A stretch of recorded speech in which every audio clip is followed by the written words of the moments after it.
Final thoughts. So here, I am left in this desolate space, grappling with a faith that feels conditional and a God who remains silent to me. The promise of Christian love and compassion has, in my experience, too often been a mirage, shimmering in the distant, only to dissolve into the harsh reality of judgment and abandonment upon reproach. My search continues, though my hope wanes, for a truth that does not demand the sacrifice of my own wounded soul at its altar. But here's one really interesting thing I find about Christian theology specifically.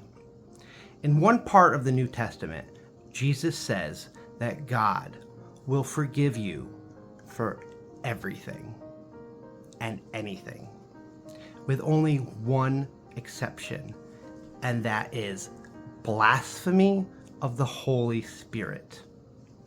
I remember when I first heard that, I was like, whoa, that's a scary idea.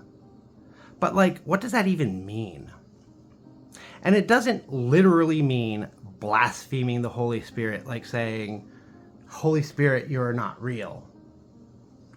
It means that you reject God in your heart. And there are a lot of people who reject God. And ultimately, God will give that to them in eternity, which is hell. Hell is the part of the universe without God. And that's really scary. But the good news is I can confidently say that I'm definitely not going to hell by that standard. Because in my heart, I believe that I have the Holy Spirit in me, even though I don't believe that God the Father is even real. I sometimes think he's a make-believe character.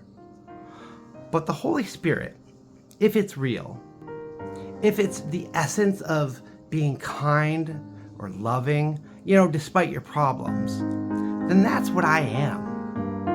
And I guess that no matter how bad things get, I could curse God all day long, but I know in my heart that I still want him to be real, because that's a better option than just disappearing into nothingness forever.